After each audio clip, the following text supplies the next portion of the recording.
Assalamualaikum dan salam sejahtera. Nama saya Siti Hawa binti Muhammad Noor, Pegawai Farmasi Kementerian Kesihatan Malaysia.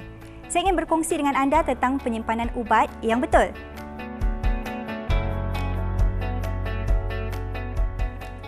Di mana anda biasanya menyimpan ubat?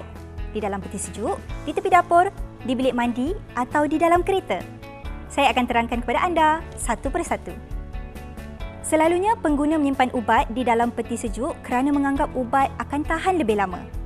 Namun sebenarnya bukan semua ubat perlu disimpan di dalam peti sejuk, terutama ubat biji seperti tablet dan kapsul.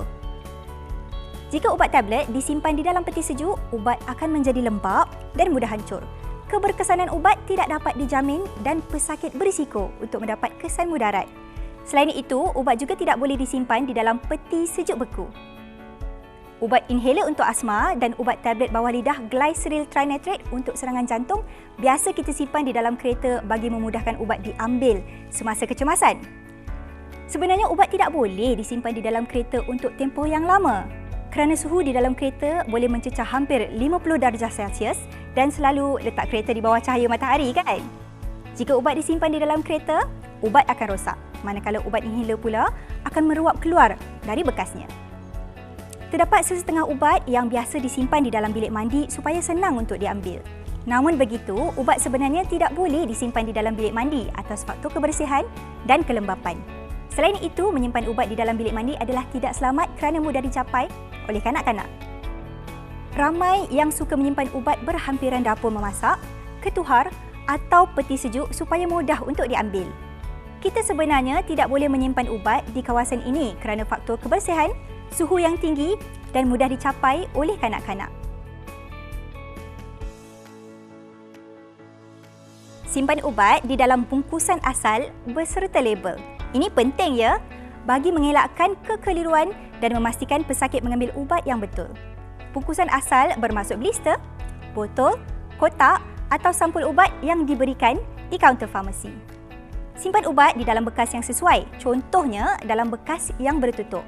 Jangan lupa label bekas ya, supaya mudah dicari dan dibawa ketika kecemasan.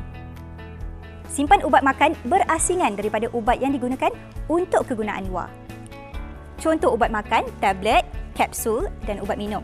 Contoh untuk ubat kegunaan luar pula adalah seperti krim, lotion dan ubat sapu. Penting untuk kita asingkan antara ubat makan dan ubat kegunaan luar supaya tidak silap mengambil ubat. Lebih mudah kalau kita baca dan fahami label ubat tersebut. Simpan ubat seperti yang disarankan pada label ubat. Contohnya, ubat yang sensitif kepada cahaya perlu disimpan di dalam bekas asal yang legap atau blister yang tidak lut cahaya. Jangan kita simpan ubat di dalam peti sejuk kecuali diarahkan untuk berbuat demikian. Jika diarahkan untuk menyimpan ubat di dalam peti sejuk, contohnya insulin, simpan ubat tersebut di dalam bekas bertutup di bahagian tengah peti sejuk kerana suhu di bahagian tengah adalah lebih stabil. Elak menyimpan ubat di pintu peti sejuk kerana suhunya kurang stabil disebabkan peti sejuk pintunya sentiasa dibuka dan ditutup. Jangan simpan ubat di peti sejuk beku. Simpan ubat di tempat yang selamat dan ubat perlu dijauhkan daripada pertama, suhu yang tinggi, contohnya di dalam kereta, dekat dapur memasak dan di atas peti sejuk. Kedua, cahaya di tepi tingkap contohnya. Ketiga, kelembapan, contohnya bilik mandi. Keempat, capaian kanak-kanak, contoh atas meja makan. Simpanlah ubat di dalam kabinet di bahagian atas. Peka dengan tali luput. Walaupun ubat yang sama, jangan campur di dalam satu bekas jika mempunyai tali luput yang berlainan. Gunakan ubat yang hampir dengan tali luput terlebih dahulu.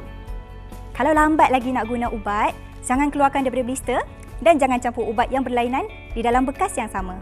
Asingkan ubat yang telah mengalami perubahan bentuk, rupa, warna, bau atau rasa bagi mengelakkan daripada terambil ubat yang sudah rosak. Simpan semula ubat selepas digunakan di tempat asal. Sebelum kita akhiri sesi ini, saya ingin mengingatkan anda sekali lagi supaya patuhi arahan penyimpanan ubat seperti yang dinyatakan pada label ubat. Pastikan ubat disimpan di tempat yang bersesuaian dan selamat. Jika tak pasti, dapatkan nasihat daripada doktor atau ahli farmasi. Diharapkan informasi yang diberikan tentang cara penyimpanan ubat yang betul ini dapat memberi manfaat kepada anda semua. Terima kasih saya ucapkan kerana sudi meluangkan masa bersama-sama saya sepanjang sesi ini.